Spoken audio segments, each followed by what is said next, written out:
say no, certainly not as much as normal. But on the other hand, I have been a few places. It's true.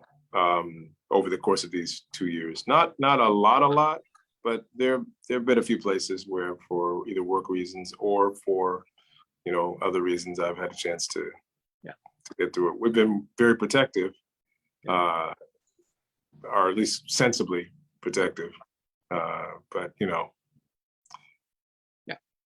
Right. Also, if you're in the city there, I know a lot of other people there, and a lot of them, you want to get away from the more crowded part, and every day at different times of this, you sort of need to get a little space. Exactly. I mean, where possible, just yeah. Agreed. Are you teaching right now, Erin? This term? Start tomorrow. Our semester starts tomorrow. Okay. Yes. So in person or remotely? It's going to be remote for the first week as they kind of ease students back onto campus and encourage not everyone to come at once and sort of do all the testing protocols. Yeah. So we'll be in person starting next week, but the first meetings will be virtual. Is Tufts mostly, is it a mix of commuter, I guess, residential or students who live on campus? It's mostly residential. Yeah, mostly residential. Trying to get in good proximity to the camera so that everything's working fine. Mm-hmm. Looking good out here. Okay, great. If I use the table, I can go here, but I can't move too much. Hey, Erin, nice to see you. What a beautiful painting that is you have behind you. Thank you. Part of the Zoom thing, she positioned it better so we could see it better, actually. Yeah, both of you though, Patsy, you have a whole plethora of super fantastic work behind you. She has the swimming hole called the Curvy. Yep. The Curvy dance scene at a cafe. Are you up in New Haven now, Patsy? Yes. Okay. I'm in New Haven. I'm okay. If everyone's ready, I'm getting the word that we can begin and we can talk about where we are as part of that. But to everyone who is joining us from the various places you are, and I have a feeling we really do have people all across the United States and maybe beyond tonight. We from the LA Bay Book Company, my colleague Karen and myself, who are in Seattle, which is situated on Duwamish land, and it's where our bookstore is in the northwestern United States. We are delighted that you are here with us tonight, and we're actually very honored that we are doing the program we're about to do, and that is we are celebrating and the life and work of the artist Winfred Rembert, which we as people get to see and read in this beautifully done book, Chasing Me to My Grave, an artist's memoir of the Jim Crow South. And I'll say, a book that was published this last fall. And I'll say it right at the outset, the publisher of this book, the New York publisher, Bloomsbury, is a very good publisher, but I've never seen them do a book like this with this commitment to the quality of reproducing the art and with the more complicated parts that go into the layout and things with text and the artwork. And it's usually art book publishers do that kind of thing, but they knew this book deserves and is finding an audience beyond what usually happens with art books. It's a book with a vividly told and written story, narrated by Mr. Winfred Rembert, who passed away less than a year ago in March of last year. And he, in relating this story, did so with Erin Kelly, who's with us tonight. She is a professor of philosophy, specializing particularly in the areas of criminal justice and punishment at Tufts University in the Boston area. And she herself is the author of a recent book called The Limits of Blame, Rethinking Punishment and Responsibility. So she helped craft this story of Winfred Rembert's life, born in Georgia in 1945, and coming to his artwork. There's remarkable artwork you'll see images of well along in life. And a part of Well Along in Life and very much a part of this evening also is Patsy Rembert, who is Winfred's widow and very much her own figure and person, as you will get to hear tonight as they talk about Winfred and his work, and even will probably touch on what's happening with her son, her and Winfred's son, Mitchell, who himself is an exhibiting artist, recently had a show just conclude in New York at a gallery. Karen's will put information on that, so you can go online and see his work as well, Mitchell Rembert.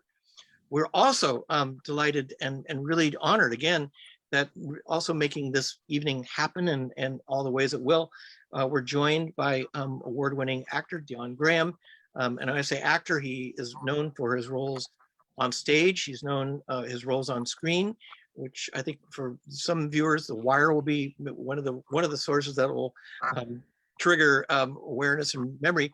But he also is a much honored and awarded narrator of texts on that are audio books, and he did the audio edition of Chasing Me to My Grave. So he will be really kind of, I think, moderating this and kind of conducting the conversation that Patsy and Erin will have. He will also read from some of the text, which is beautifully, I mean, it's Winfred's voice, but Erin has made work to get that on the page. I also say that when Winfred Rembert's own work, which won numerous awards, was the subject. He and his work were the subject of 2 award-winning documentaries, All Me and Ashes to Ashes. And Bryan Stevenson, who wrote the foreword of this book, has also been a champion and advocate of Mr. Rembert and his work.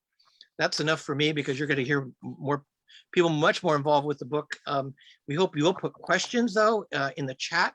And toward the end, Dion will take the questions and pose them to Ms. Rembert or to Erin, however they may go, or both. So thank you again, everyone. You are in for quite an evening, I know. So I will come back at the very end. But thank you all again. And to our speakers, who we thank for being this late in the night, where Ms. Rembert's in New Haven and Erin's in the Boston area and Dion's in New York. Thank you all again for being here. Please give good virtual attention and applause to Chasing Me to My Grave, Winfred Rembert's amazing work, and to Patsy Rembert, Erin Kelly, and Dion Graham. Thank you all. Wonderful. Thank you so much. Thank you so much. I just want to welcome all of you to this moment that I'm going to consider a celebration, a meeting, a musing on the life and inspiration and work of Winfred. And I just think it's a special moment. So we're all glad to be here, and we're glad that you're here as well. So why don't I kick things off by sharing a little bit from the preface of the book. I will say that it was a distinct honor for me to bring this to life for Winfred and for Patsy and for Erin. The work on this magnificent, and the channel flows with Winfred and Patsy. So here we go.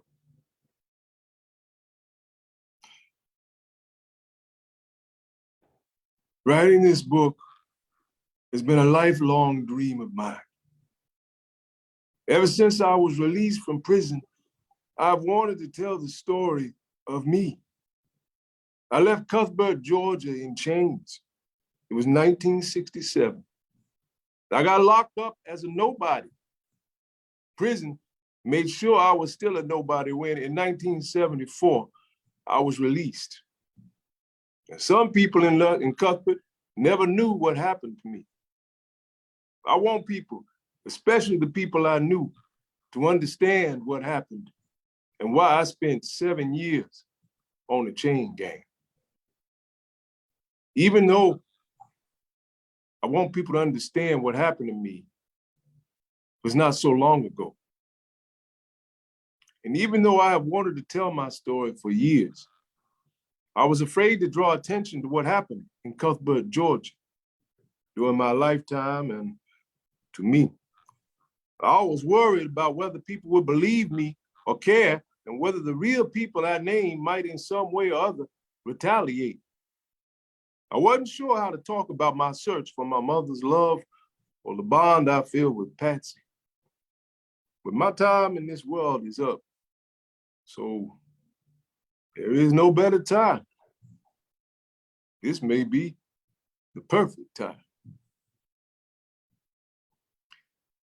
That's Winfred Rembert, September 2020. So having shared that, let me ask you, Patsy, is there anything you'd like to say coming right out of that? Any comments you'd like to make? Well, it's not hard to talk about one, but it's hard to stop talking about him. And the suffering that he endured in his life and the trauma that he went through.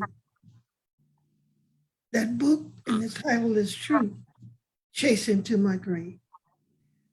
He had to carry the weight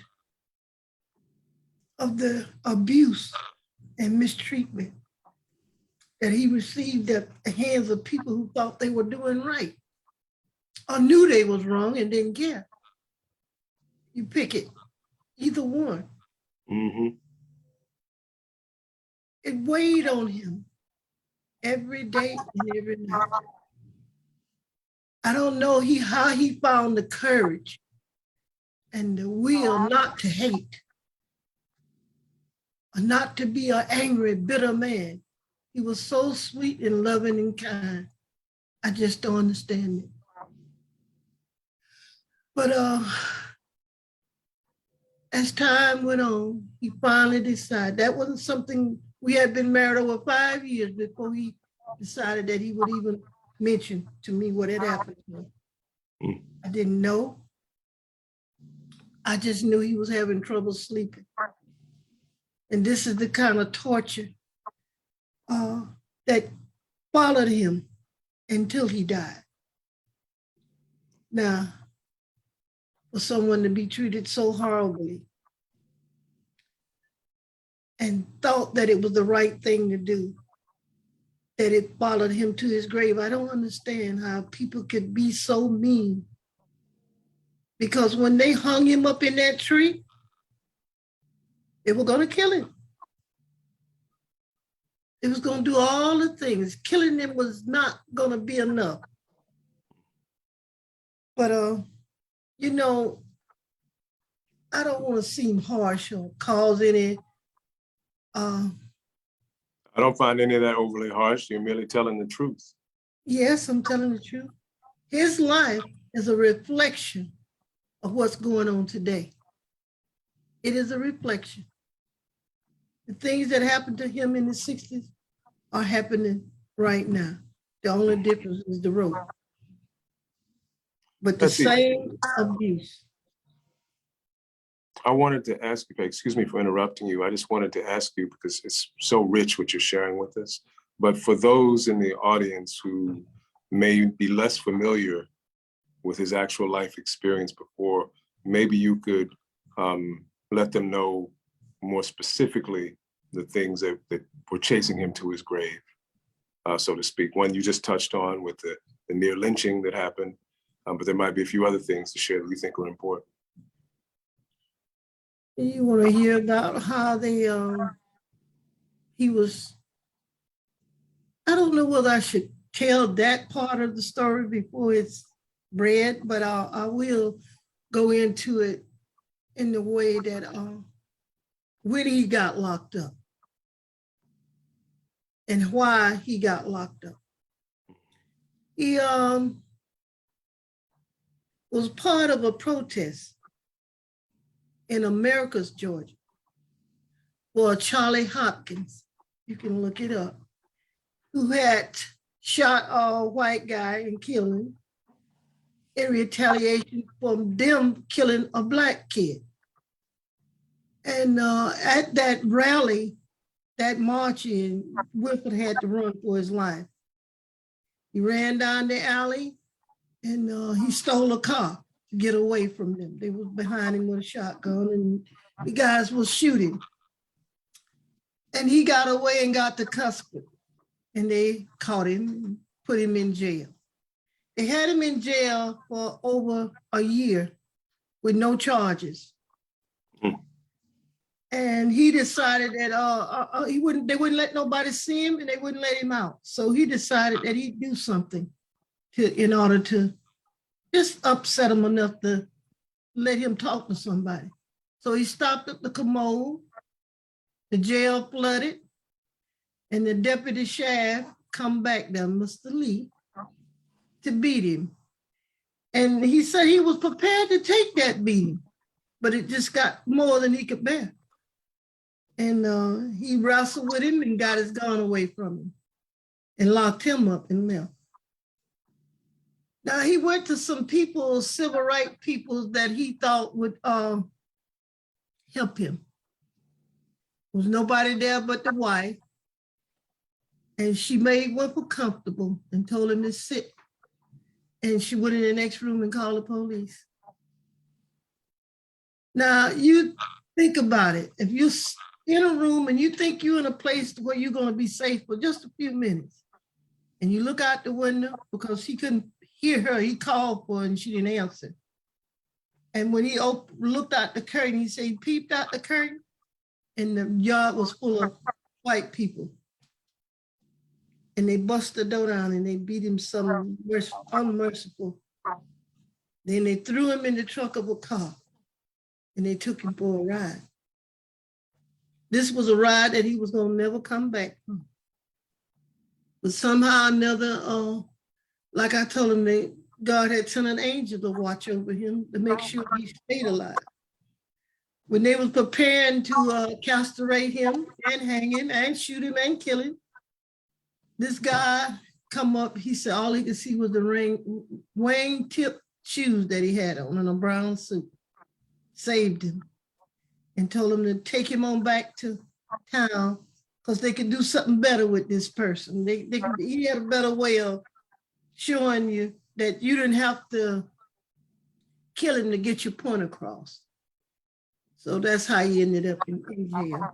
And it's sometimes difficult to think about what he went through and how he was treated with no one to speak for him. They would allow no one to speak for him. So when he received his time, he received time for robbing the man of his gun. And he said, when he told the judge he was gonna kill him, he told him, you should have let him kill you. And after that portion of him getting the time, 27 years, he said he never even saw papers. He don't know exactly. He just know what they told him. He had 27 years and they put him on the chain gang. Now, Erin, you can comment on if you like about the things that he shared with you. Yeah, I think that's a really good segue, Patsy. Thank you for sharing all of that. It's quite a story, quite a life story to tell and to share with us. And I think it's great to shift over to Erin for a little bit. Yes, Erin, please tell us how this came about.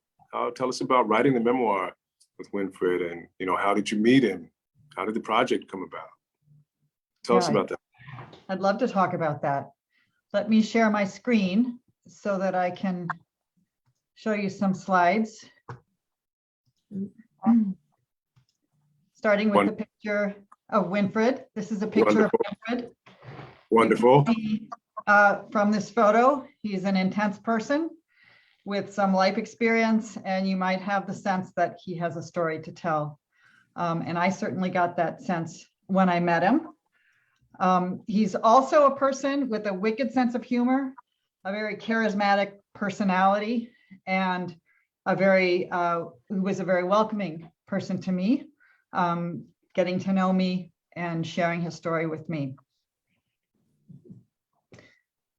This is the first painting of Winfred's that I ever saw. I came across it by chance online. It's called All Me, and we'll get into the topic of that a little bit more in a few minutes. But as you can see, it's a picture of prisoners. I found it very striking, very interesting, the kind of both the abstract quality of it and the concreteness. I thought that tension was really interesting. I read a little bit about Winfred online, found out about him and learned that he lived in New Haven, Connecticut. And I was at the time writing a book about criminal justice, and I was very interested in an artist who would paint a picture about prisoners, and I learned that he had himself been incarcerated. I arranged to go to New Haven to meet him, and he consented to my interviewing him. And we talked about this painting. We talked about his experience in prison, his views about the criminal justice system. He said he didn't see much justice in the criminal justice system, and that his experience of incarceration had affected his whole life. He was very open in talking about these things. We talked then and subsequently about these paintings. And I thought his perspective on the paintings was just fascinating and insightful. He said about this painting, "You can't make the chain gang look good in any way besides putting it in art. Those black and white stripes look good on canvas. People can't tell what they really are, what they are until they get up close. They don't recognize those stripes as people until they take a real good look.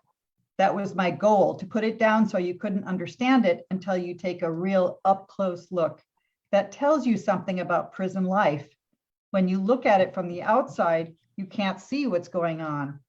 But when you're up close, you realize what you're up against." I found his remarks very insightful. I wanted to hear more of his story. I kept in touch with him. And as I got to know him a little bit better, he told me that he was interested in telling his life story as a book. I wanted to hear the story. He was looking for a writer. We decided to try working together. And so in March of 2018, I went to his home and we had the first interview.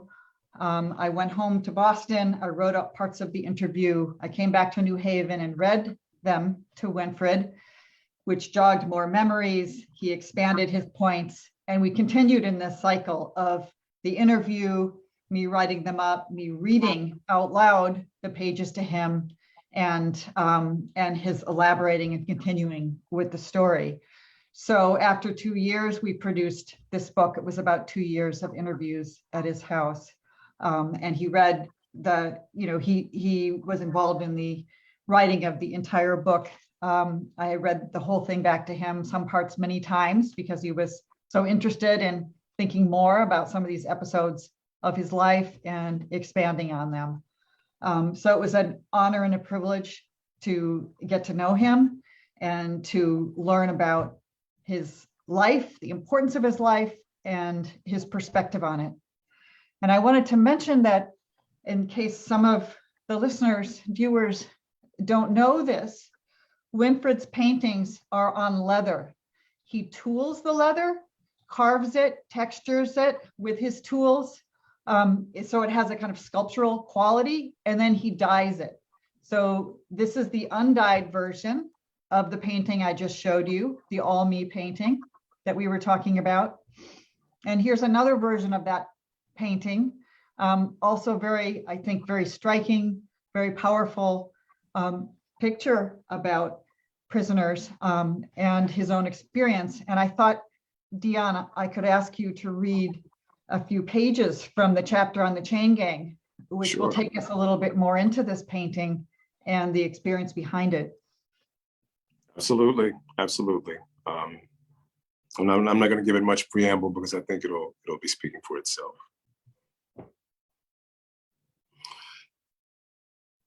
He was at Morgan that I was first introduced to the sweatbox. I'd never seen a sweatbox before. When they put you in a sweatbox, you can't stand up and you can't sit down. You're in a crouch. You can't see out. It's dark outside except for daylight coming in through the cracks. and it's real hot in there, sweating hot. They keep you in there anywhere from 3 days to 7. You use the bathroom on yourself.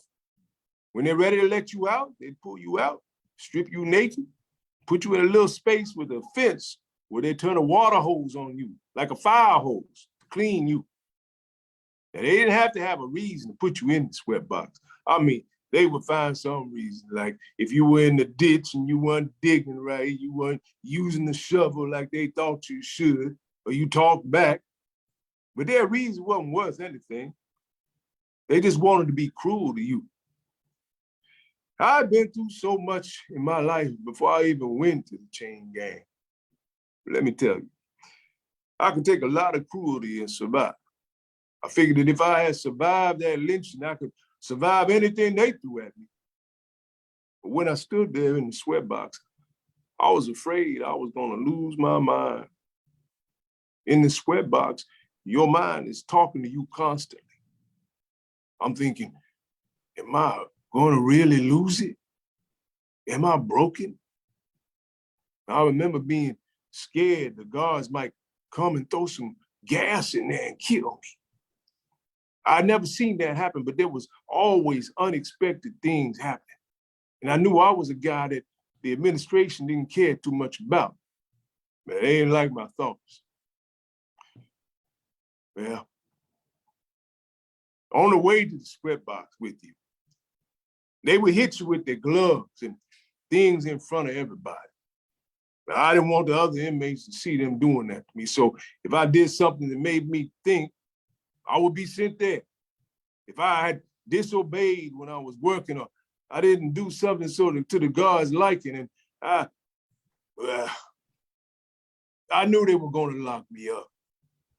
I would go and stand beside the sweat box and wait for them to put me in. I wouldn't wait for the guards to come and get me. I wouldn't let them march me past the other inmates.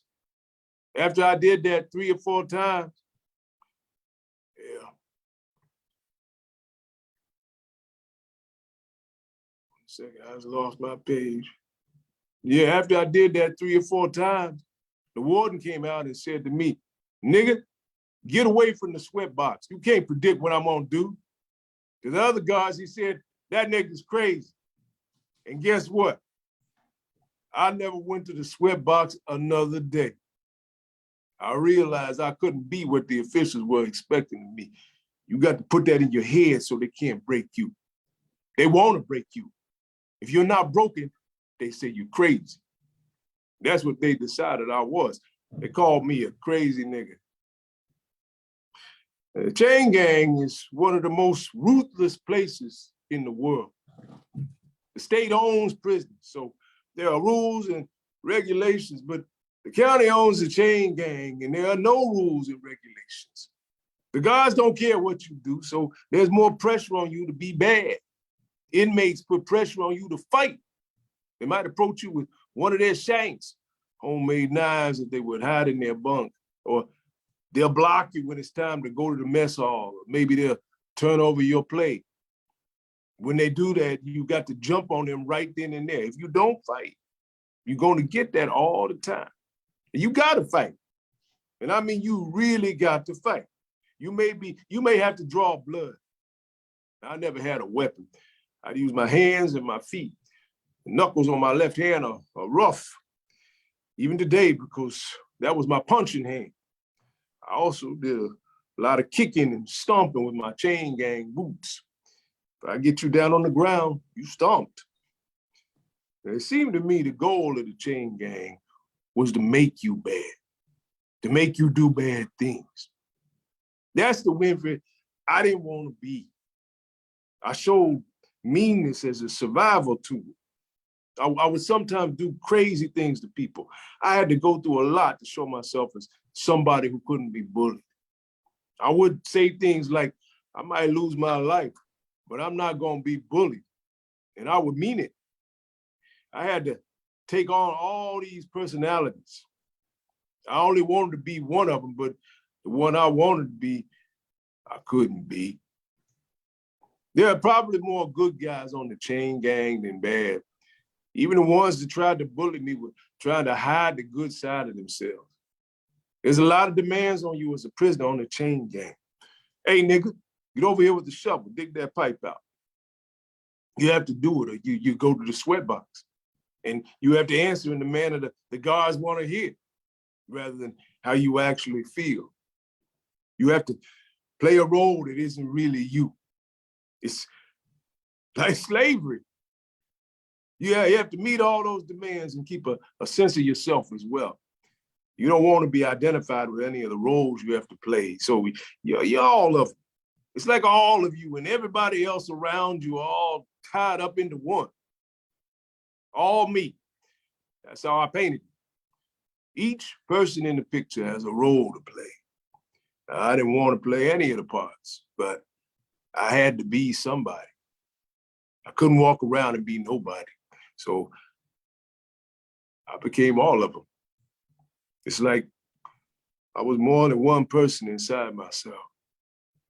In fact, I think if I hadn't decided to play the all me role on the chain gang, I wouldn't have made it. Taking that stance, all me, saved me.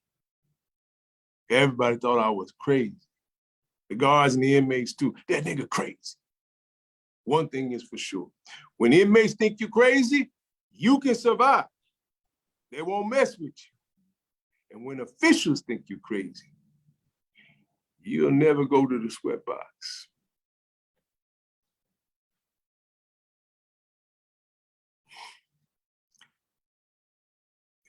So thank you. That's that excerpt.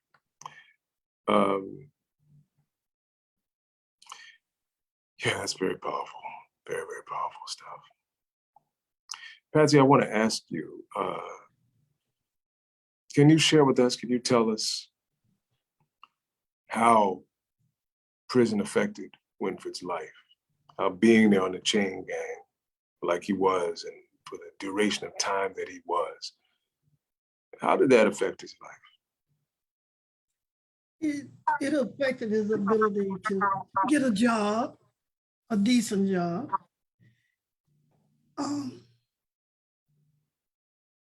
You know, I'm going to describe Winfred in the way that I saw him. Sometimes Winfred would be so sweet and loving, and then sometimes I would catch him sitting, looking, staring just out into space. And a couple of those times I'd ask him what's wrong, he wouldn't say anything. But one day he told me, he said, I don't know what I'm gonna do. I gotta take care of my family. He said, nobody won't give me a chance. He said, I done been everywhere. I done worked everywhere. Nobody won't give me a chance because of one thing. I said, well, what is that, honey? He said, because I got a robbery charge on me. I said, a robbery charge? He said, yeah. They said, I robbed a man of his gun. He said, every time I go and fill out an application, I have to put on there what I done. He said, when they see that robbery, I don't get the job. He had to maneuver his way around to take care of his family. Everything he did wasn't up above, but he did what he thought he had to do to raise those 8 kids we had. His life was a struggle, but he still found a way to make sure his children had fun and they had periods of laughter and joy in their life. And whatever they wanted to take part in, he found a way to manage to get the money that they needed to be able to participate. And he was truly, truly a good man. And he wanted to be a good man. He didn't want to be the type of person that sometime he had to be in order to take care of us as a family. He didn't want me working outside the house while they were small. And he went out. I'm gonna tell you this. He went out for a job, a heavy equipment job. And this job, they needed somebody to tell them what to do. They needed a foreman. Rembert explained to the guy and showed him what he could do. And you know what he told him at the end of the day? He worked for him a whole hour. Told him he was too qualified. Mm. Now, when you've done all you can do, then you go and you start doing other things. But I knew he was a good man. He was a loving man, a beautiful father. And he went way beyond what I thought a man should have to do to take care of his family. But he did it. I wanted to ask you, was there, along with all of that, did you feel there were any ways in which his sense of humor was enhanced from having had all that life experience and having to process that, like you were saying, and like he says himself about, you know, the roles he had to play? Yeah, I've seen a few of them. Mm-hmm. You know, Rembert, he would keep you laughing. He would keep you amused. He was always intriguing to listen to him. He always had something to teach you, something you wanted to hear. He was that type of person. He had a beautiful voice that I couldn't get enough of listening to him. And a lot of folks loved him. If they knew he was singing somewhere, he had a what you call groupies. Mm-hmm. They would come. If they knew he was singing at a church or somewhere, they were gonna come to hear him. And then some of the places that he would sing would be on the corner, you know, with some guys, they'd get together, and people just loved him, loved him. I'm gonna tell you this story now. You're not, when we first got married, this is when I didn't understand that he had different personalities, but I've seen him. He come home, he didn't smoke, he didn't drink. He did none of those things. One day he come home, he had a cigarette behind his ear, had a match stem in his mouth. And I'm looking, who is this? I told him, they asked me, how did we stay married so long? It's because I didn't know who I was married to. One half the time he'd come home, he'd be somebody else. But he was never abusive to me. But he kept me smiling, he kept me laughing when he was at home. But he really, he could change up his personality sometimes. Absolutely. And he made think, you know what he did? I'm gonna tell you this. He had a room for his kids. And he painted the wall white. Then he painted superheroes on the wall. He had a train that went up next to the wall, come down, and went across a car racing set. He did all of this. Then he had the light that he would sit in the middle of the floor. And when it was time for him to go to bed and go to sleep, he would turn that light on and look like those superheroes was moving on the wall that he had actually painted on the wall. He was just he was just fantastic as a father. A kind of superhero himself. Yeah, he was a hero to his children for sure. Mm-hmm. He was definitely a hero to his children. Can you tell me, dear, from your point of view, where does the title of the book come from? Why did he feel it was important to let it be known as that? Because he told me one day that he was gonna have those nightmares and have those dreams until he died. He always was fighting in his sleep. He'd wake up at least once or twice a night, fighting somebody. And he told me one day, he said, you know what? I'm not gonna get over these dreams that I'm having. He said, until I die. He said, they're chasing me to my grave. He said, every night I'm fighting somebody, I'm running from somebody, and I'm trying to save my life. He said, it's never gonna stop until I die. And that's why he wanted to name the book, Chasing Me to My Grave. And it did. If I remember correctly from the book, I think I remember him talking about how there were some years when he was lucky if he got 2 to 3 hours of sleep a night. Yeah, he would be up.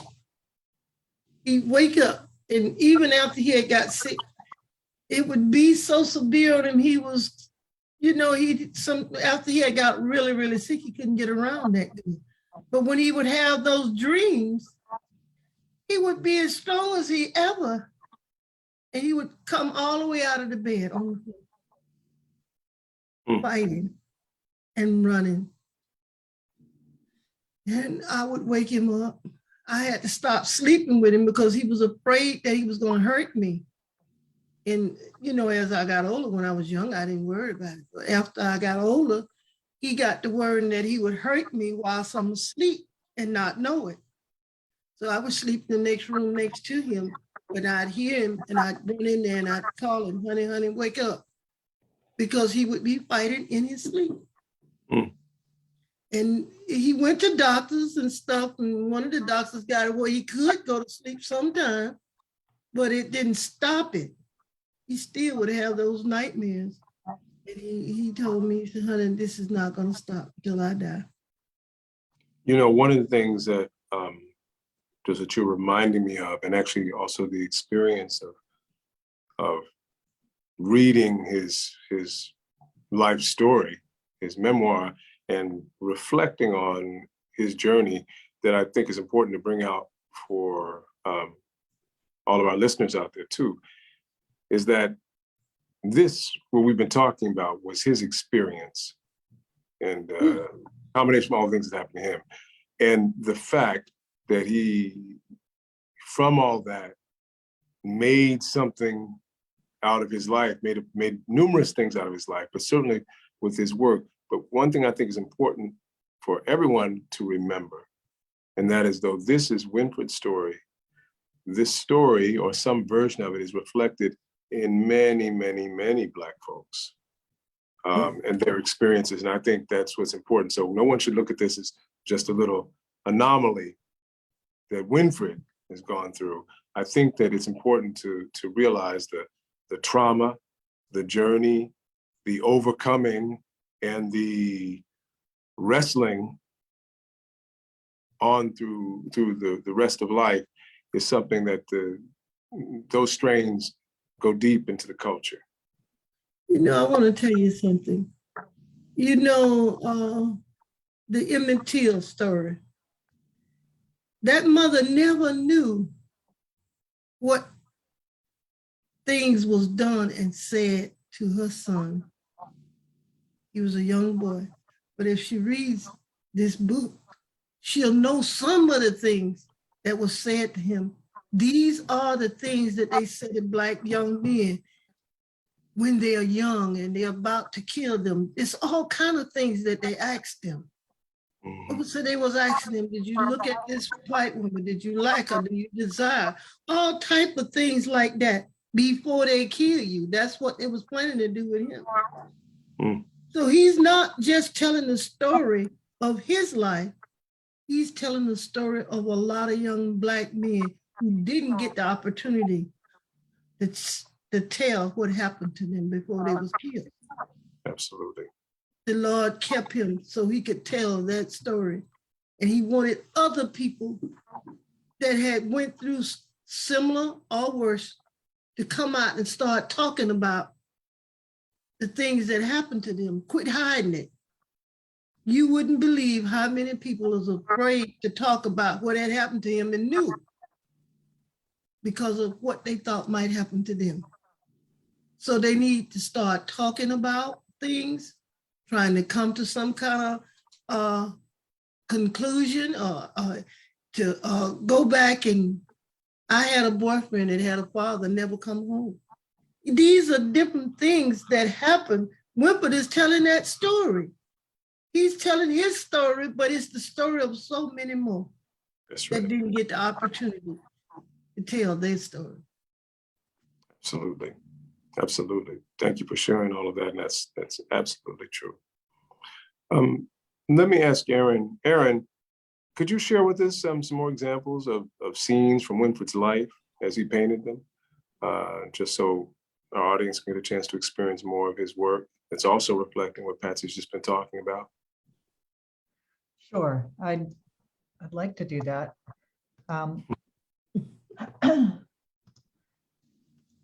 Technology is serving us. I'll say a few things and then I could continue to scroll through them maybe while you take some questions, because I wonder if we're running out of time for the questions. I don't want to shortchange the questions, but let me just say a couple of things. This is a picture called The Beginning. Winfred's birth mother relinquished him as a baby to his great aunt, whose name was William Rembert, and she's the woman that raised him. He called her Mama. And this is a picture of his birth mother giving him to Mama, to his great aunt. And it's a story that opens the book and was a theme that Winfred struggled with throughout his story. And the book closes with him finding some kind of peace and compassion for his mother after having struggled for a long time with the painfulness of her having relinquished him. And he was raised on a cotton plantation outside of Georgia by Lillian Rembert. This is a picture of them in the cotton field. He's riding on her cotton sack. You can see the little boy at the bottom of the picture in the center. That's Winfred. So I'm just going to scroll through a few more of these wonderful, vibrant scenes of the cotton fields, and you'll get a sense of Winfred's sense of, color, movement, musicality, creativity, and vibrancy. What was that? Vibrancy. Vibrancy, yes, totally. And then we'll go. There are a couple of pictures of the scene when he fled the demonstration that Patsy was talking about, was abused in prison, nearly lynched, and then locked up. And then there'll be some pictures of Winfred and Patsy because he met her when he was on the chain gang. And That's we right. may circle back to that, especially Well, if that comes up in the question.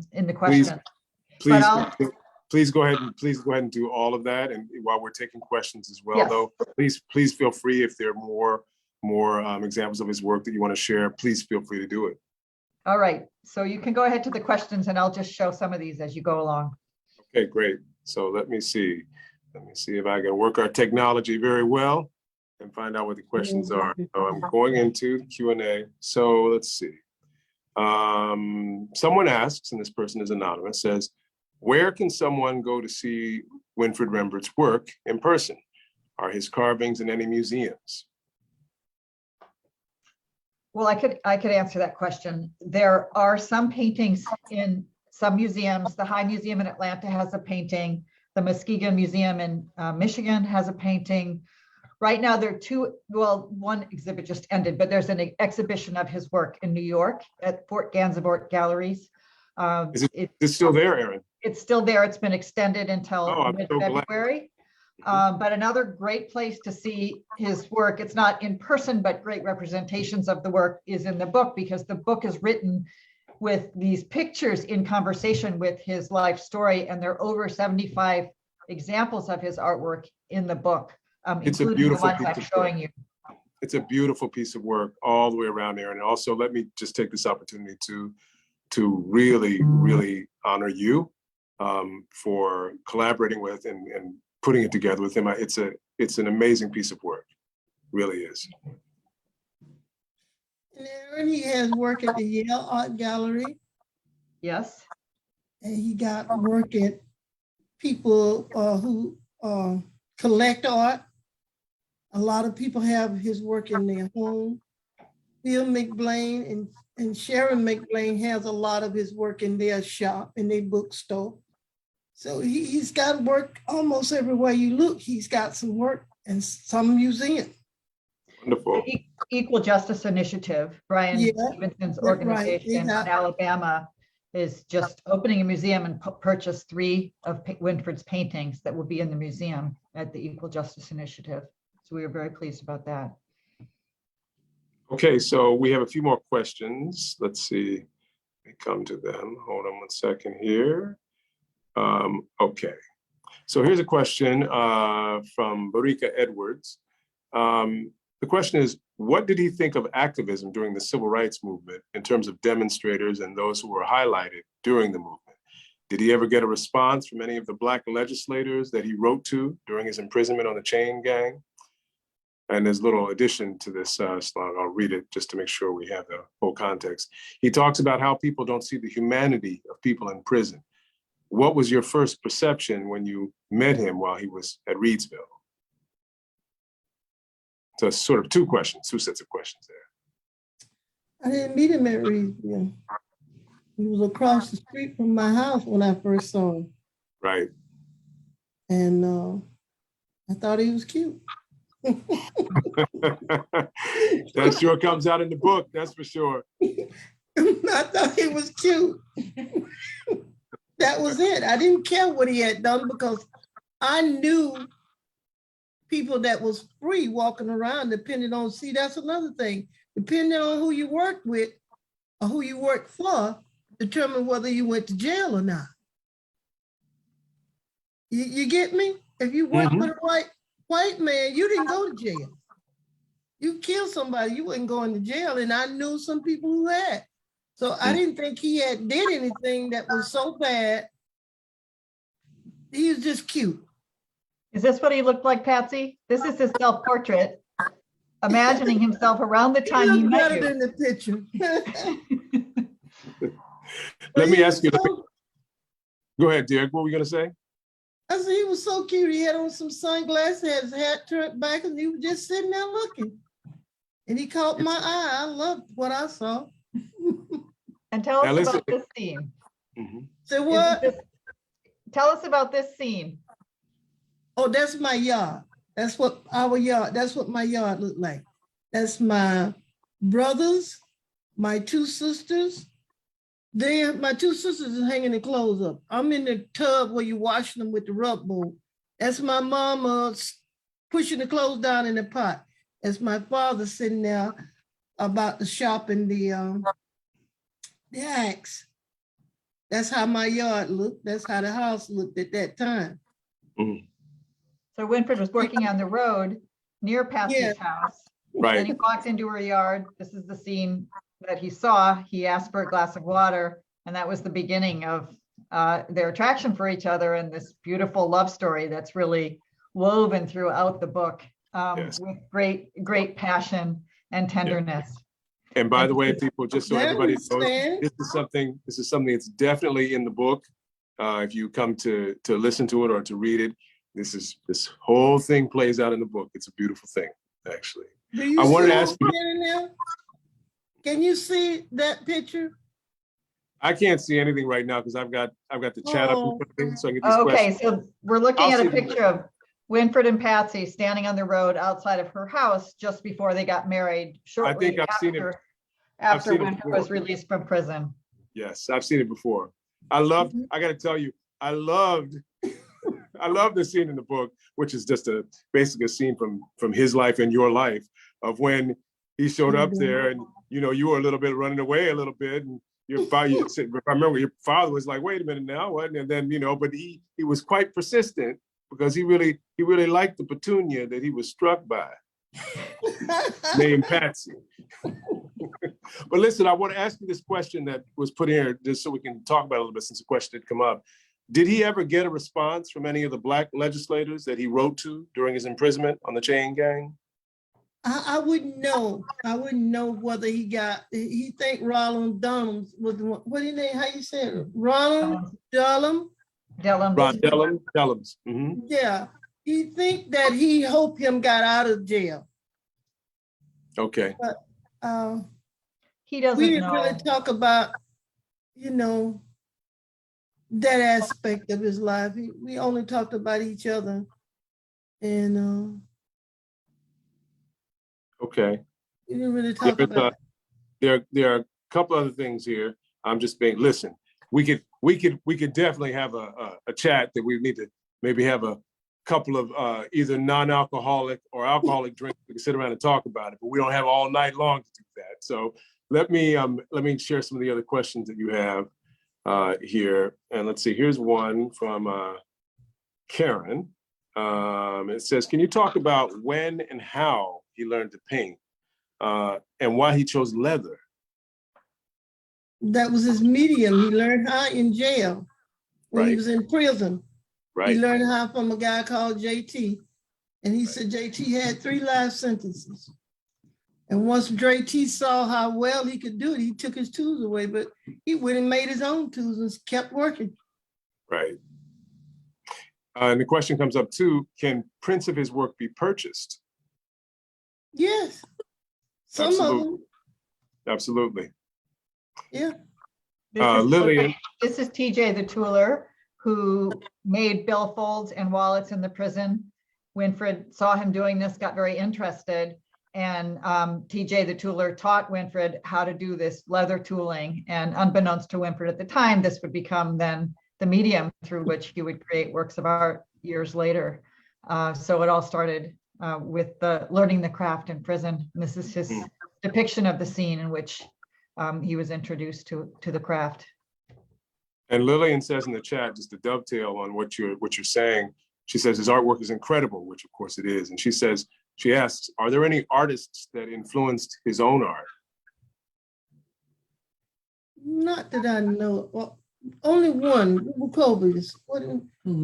Covarrubias. He liked it, his work. She's talking about this Mexican artist named Miguel Covarrubias, who did a series of Negro drawings showing Black people dancing, singing, gathering in clubs. And Winfred thought that he really captured something genuine that Winfred wanted to emulate in his own work. So he did some copies of Covarrubias's artwork, and that was sort of getting him started. But he didn't have any formal training in art.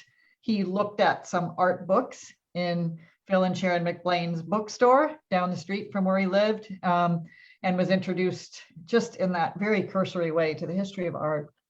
But his technique and his vision really just came so much from himself, from his heart, from his own head.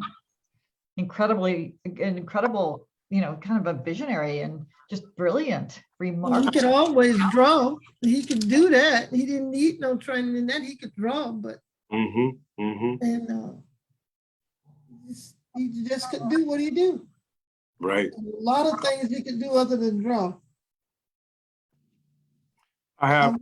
We had the time to discuss them all.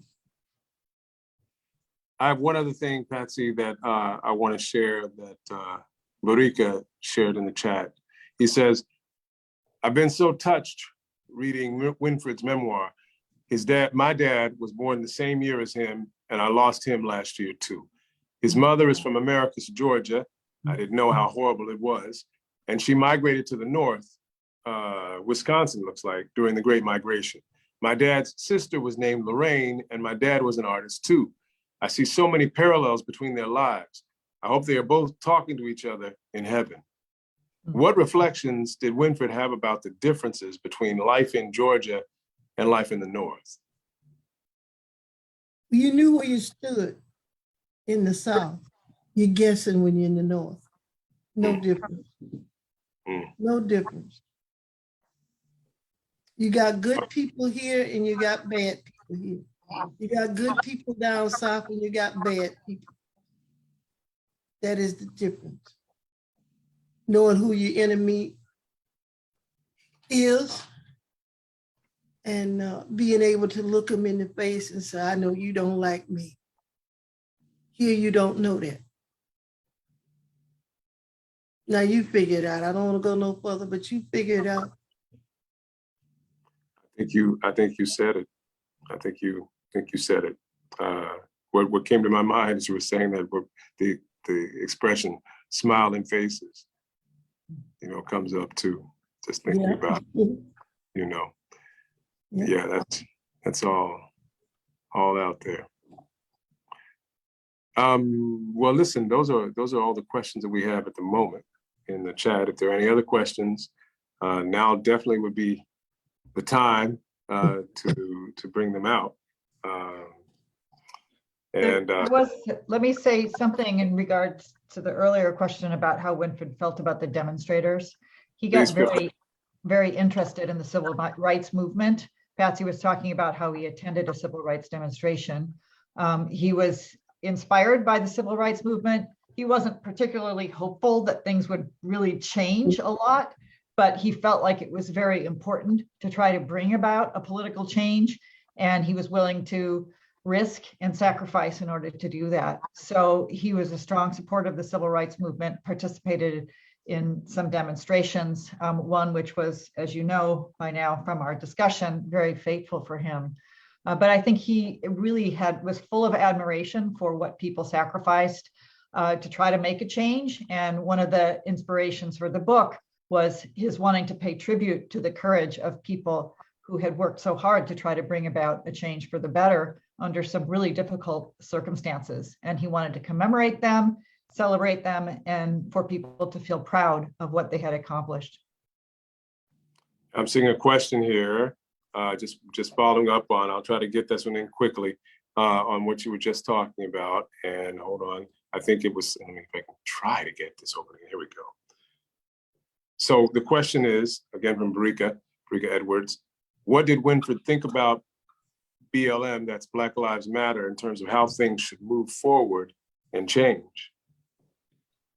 He thought we first got to love ourselves. We got to show respect in order to get respect. And That's right. he felt like we don't love ourselves enough and stick together, band together before tragedies start. Be together beforehand. That was his philosophy. Right on.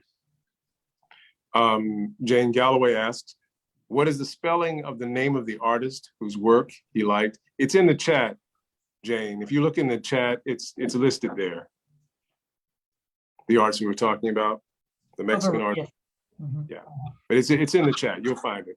And Ingrid asks, Karen asked, well, no, she's being a channel for Ingrid from Facebook. She says, really impressive story, deeply moving. Winfred's paintings are quite unique, amazing, and thank you for the brilliant reading. Oh, thank you so much. By the way, she's also spelled, it's Miguel Covarrubias. That's how you say it. Yeah, let me put the spelling in there. The spelling's in there. It's in there. If you look in there in the chat, you'll find it. I think we have, how are we doing time-wise? Are we okay? Are we precedent? We're good, but we may be there. We're at the Okay, so let me just ask one last question then. One more question from Brick. He said, and I think he's asking, well, I'm going to put it out for everybody. How should we tell our stories today? He hears the stories, that our stories are being kept secret. And I guess let me jump on this first and say, I think that, I close the various different windows.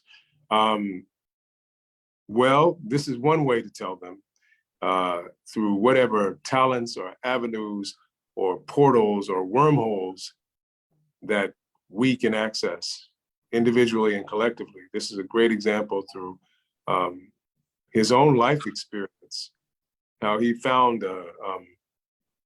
a way amongst some ways to tell his story, his quote unquote secrets. And I say those definitely are also reflected in other people's lives as well. So this is one way. I think there are myriad ways for us to tell the stories. You tell it in any way that makes sense to you. That's what I have to say. Let me turn it to you guys. What do you think? Stop being ashamed of what your parents had to do in order to get you to where you are. They paid a price. They paid a heavy price. Talk about it, celebrate it, embrace it. Don't be ashamed of it. Thank you, Patsy. So well said. That's so well said. For me, Winfred's collaboration with me really taught me about the power of memoir.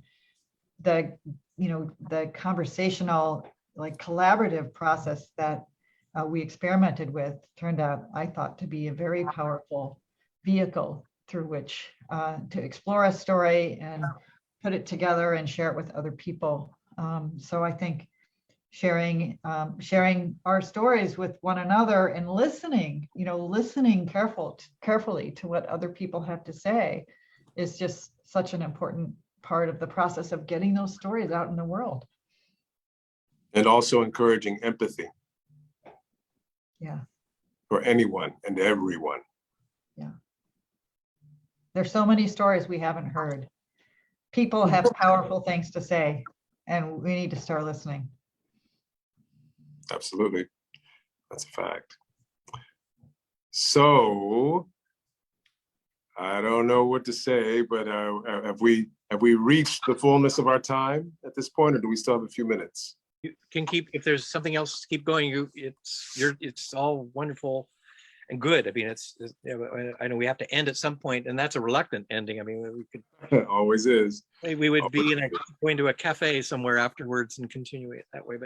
But anything else? I mean, you've all been so eloquent and powerful and beautiful and wonderful in this tonight, and in giving voice to Winfred, his work and his voice too. So, if there's anything else anyone wants to put in, I would just share quickly a few quick last thoughts, since we took the time to express in the chat, that I'll just put out there to folks that we haven't talked about.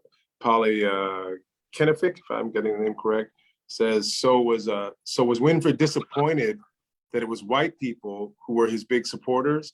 Where were his Black fans? Oh, take it away, Patsy. Well, there's a few. You get your fans from where you can. People who are interested. One of the main reasons Black people are not on board all the time is because they've already lived their life. So they don't really want to, that's the part what I'm talking about, stop being ashamed. Yeah. See, he's not ashamed of where he come from. He's not ashamed of the pain that he endured. He wanted not to happen to anyone else. So he's telling the story. Right. And that's what they got to do. You got to tell the story of what happened and not be ashamed of your life or what your parents' life was like before you could ride in a nice car, before you could have a nice house. Know where you came from. Let's don't go back. See how they're doing the voting? Let's don't go back. And I like what you said too, Patsy. I like what you said before too, that he paid the price to be out front. And that's just it, is in the journey of anyone's life, the price is being paid for your children, for people to come after you, to be able to do that with more freedom by telling your story. On the front, in a bus, anywhere you want. People done paid the price for it. Why would you give it up? Right. So June Blue Spruce also says, thank you. I'm so glad to know about his work and life. Incredibly inspiring and powerful. Barika says, thank you, Patsy and Winfred and Eric, she means Erin, for sharing his story in the memoir in this talk today. Jane says she's written a piece about growing up in Jim Crow St. Louis. And then Jewel Faison says, Patsy, you are an incredible woman, and this is really true. Sharing your life and love with a man with so many hurts, but so much love to give. Thanks. It really helps me understand so much about loving others. It's wonderful. And Barika says, one more question. Barika's engaged here. What happened to the Laughing Barrel? He ran away from it. I guess they may still have it down there if you go down. So the Laughing Barrel, Put it back up. the Laughing Barrel was this barrel in the town square in Cuthbert, Georgia, where whites would gather and as an exercise of humiliation to Blacks that were passing through the town square, they would tell a joke at their expense and require them to stick their head in the Laughing Barrel and laugh. And if people refused to do that, they could be arrested for some made-up crime and put in jail. And he wants to know, did they destroy it? I don't know. I really don't know, but I'm pretty sure you could find one in the woods down there. Mm-hmm. They probably didn't get rid of all of them. They just moved them.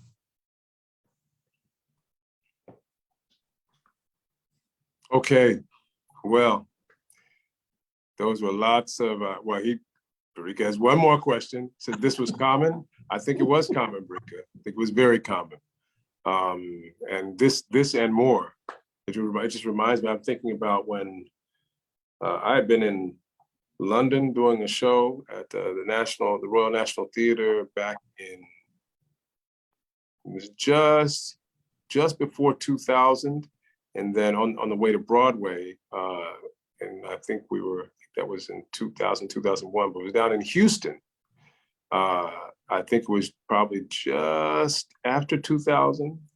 And I remember being in my apartment, and one of my castmates, we were getting ready to drive to the theater and brushing my teeth in the morning. There was some strange thing on CNN. I was looking at it. They were talking about a man that was a black man that was evidently was walking down a country road, and he was tied to the back of a truck and, dragged down the street, to his death, disintegrated. And I couldn't believe it. We didn't know. I was trying to get conscious. I was listening and finding out that this just happened, and the location of it happening. Now remember, this was 2000, was less than 40 miles away from Houston. So I share that to say that these stories are not isolated. These stories are not isolated. And as we want to move forward and we want to build better, it's important to let the truth out, let the truth come out. Yeah, that's Mr. Bird, Jane. That's right. See me for who I am, not from who you think I am. That's right. Get to know me. That's right. So anyway, I think that it's been a beautiful evening of sharing, and we are kind of at the end of our time, I think. Does anybody Can want I say one more thing? Of course, Patsy. At that time, we don't have a definite, and you don't need a leader. Well, all of us can't lead, but we need somebody who's willing to step out there like Dr. Martin Luther King did, Malcolm X. We need somebody with a voice that people are here. Somebody come forward. It's got to be somebody who is willing to take that torch and let it burn bright. Yes, ma'am. Yes, ma'am. Thank you for sharing that. Thank you for sharing that. Jane asks in the chat, how can we all be contacted? And I would say, Jane, probably the easiest way is to get in touch with Richard, perhaps. And if there's something important, I'm sure you can get that information or those messages to us through there. Erin, would you like to share anything? Well, I wanted to thank you for the beautiful reading that you did and for joining us tonight. It was just such a pleasure to discuss the book with you and to hear your reflections on it. And Patsy also, once again, you're just brilliant. And it's just so illuminating to hear you talk about Cuthbert, Georgia, Southwest Georgia, your own experience, as well as Winfred's. So it's just been an honor and a privilege to be a part of this program. And thank you very much, both of you, and also Elliott Bay Book Company for hosting us. This was a great occasion, and I'm very appreciative. Indeed, thank you so much. And I just Thank want to you. I want to say as well what an honor and privilege it is to have been with you guys and to facilitate what we're doing this evening, but also to take this journey of Winfred's and hopefully in all its dimension, bring it out for everybody to experience. It's an honor and a real privilege to do that. I'm so pleased to have been asked to do it, Erin and Patsy. I appreciate you both. We thank you so much for doing it. No, thank you. Thank And you. I enjoy it every time. I'm listening to you as I ride along in my car.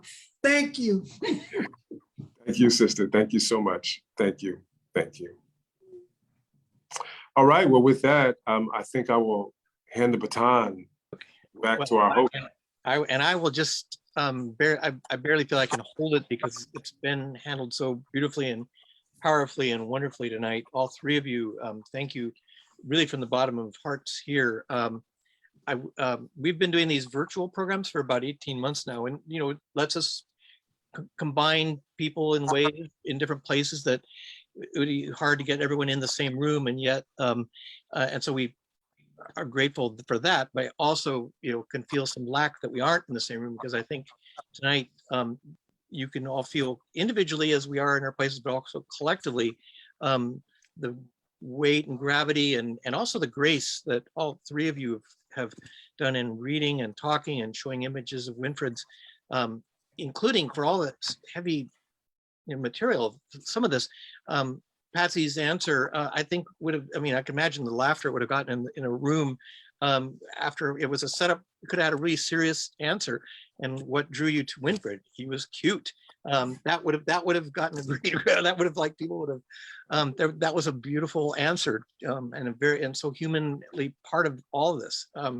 So thank you very much, all three of you. And again, we've had this time.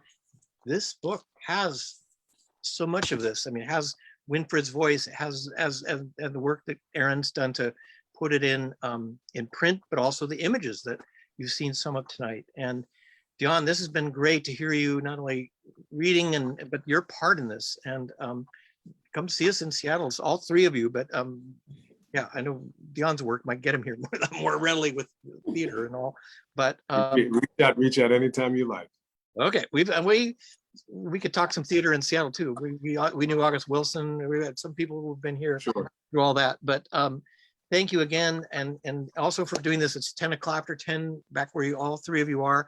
But take care and all best wishes. And Patsy, special blessings for you and what the stories you've told, and the comment about you tonight that Jewel put in there was the most spot on comment I think we've heard tonight. You amazing, that and extraordinary you are, and I'm glad some of your story is in this book too. Thank you. And also thank you to Sharon McBlain, who is there with you, Yes.